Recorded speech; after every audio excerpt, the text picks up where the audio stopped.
commonly asked question is, how can I make a difference? How can I have impact in my community? This is Barry Phillips with 10-minute Torah, day 1 of the Torah portion, Noach. We are in Bereshit, or Genesis, chapter number 6, and let's read verse 8 and 9. But Noach found favor in the eyes of Yahweh. This is the genealogy of Noach. Noach was a righteous man, perfect in his generations. Noach walked with Elohim. So, if we read what is previous to this, which is at the very tail end of last week's Torah portion, we find that world society conditions have deteriorated to the place that Yah says, I'm done. And when you've exhausted the patience, the grace, the mercy, the loving kindness and compassion, the long suffering is the word I'm looking for, of Yah himself.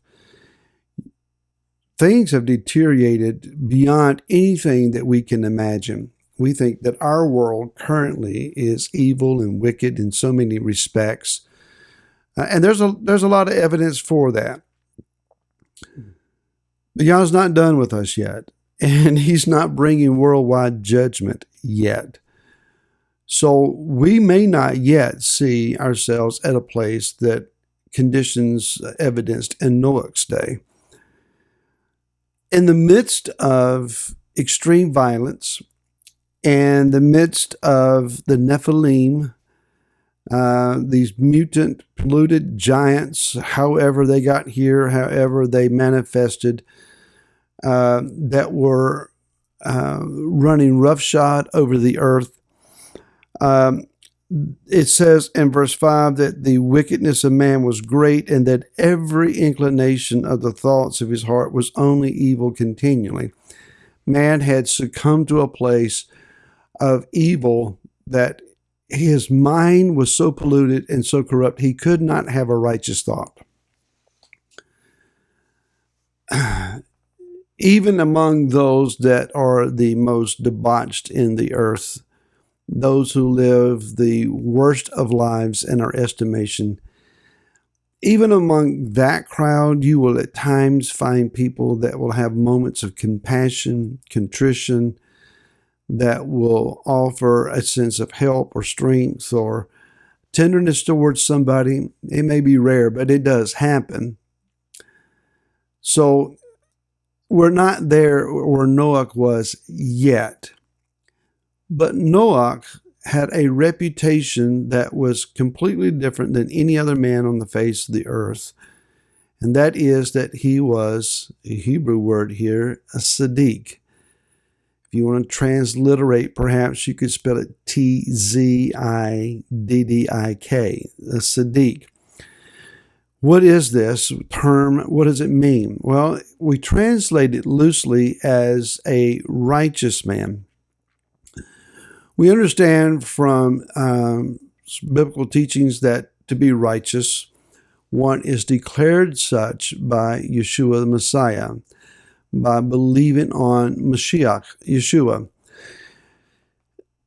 And that's true, and that's very true.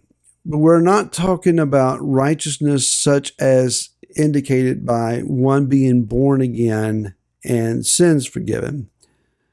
What's being spoken of here is an elevated sense of righteousness. Now, either one's righteous or they're not, we might argue.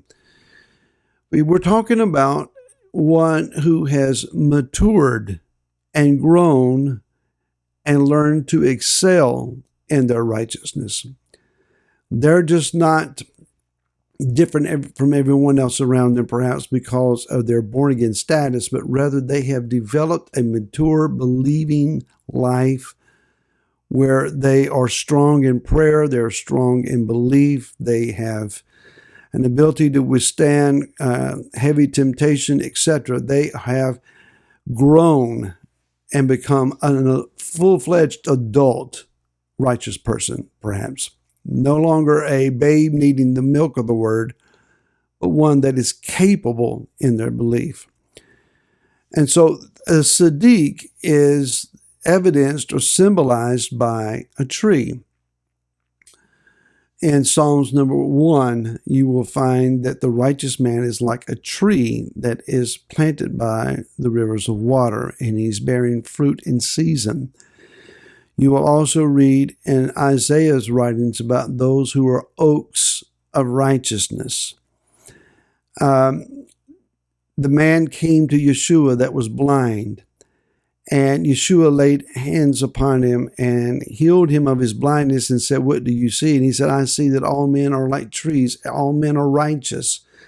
Remember, this had been a blind man living in a city that had a feigned reputation of being righteous people, because he couldn't actually see what they were doing, but only heard their quote-unquote righteous words speaking of themselves. He assumed everyone was righteous. Yeshua touched him a second time, and it says, now he saw all things clearly. What's interesting then is that Yeshua says, do not go back into that city. So a truly righteous person is going to bear the fruit of righteousness. Noach was set apart in his generation as a righteous man, a Sadik. He lived life differently in the face of everyone else on earth, perhaps outside of his immediate family, living in a very wicked state. So you talk about sticking out like a sore thumb. He was the extreme opposite example of everyday life in his generation. How does one do that? How does one walk at this level of righteousness in an exceptionally evil world?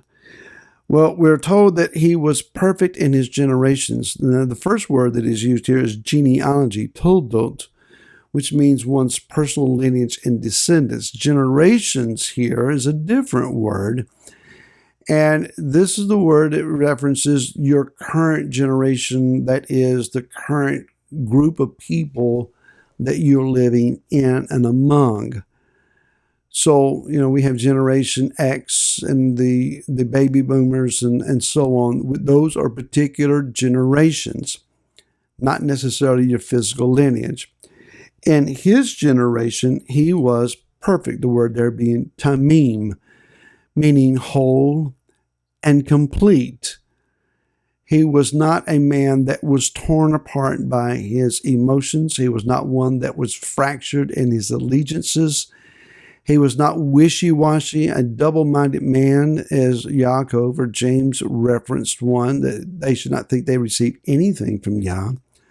But he was solid in his belief, perfect among those of his generation. He was a dependable, whole man, fully believing in what he knew to be true. And then thirdly here, it says that he walked with Elohim. The word referencing walked here is halakha. It's where we get the idea of making a halakhic decision, that is a decision by a group of righteous people who consider a matter as elders, and they determine this is the righteous path, this is what we will do. Those who are under their leadership will then follow suit. Similar to those that are taught by a rabbi, they will follow the teachings of their rabbi, his halakhic teachings. We follow the halakhic teachings of Yeshua, who we know to be not only Messiah, but Ben Elohim. He is the Son of the Most High. His halakha, his way of living, is that which we seek to model. What he taught us is in 100% agreement with what Moshe and the prophets have decreed and declared. If he came declaring a different halakhic way of living, a departure from Moshe and the prophets, he would have been illegitimate. But he's not. If we're going to overcome this present age, if we're going to be righteous and mature in our righteous walk, we need to be solidified in our understanding of what is truth and hold on to it, maintain that, and then also choose to walk with Elohim, walk the way that he wants us to walk, deciding with his decisions. And I hope you decide to be with me again tomorrow. Until then, we'll say shalom.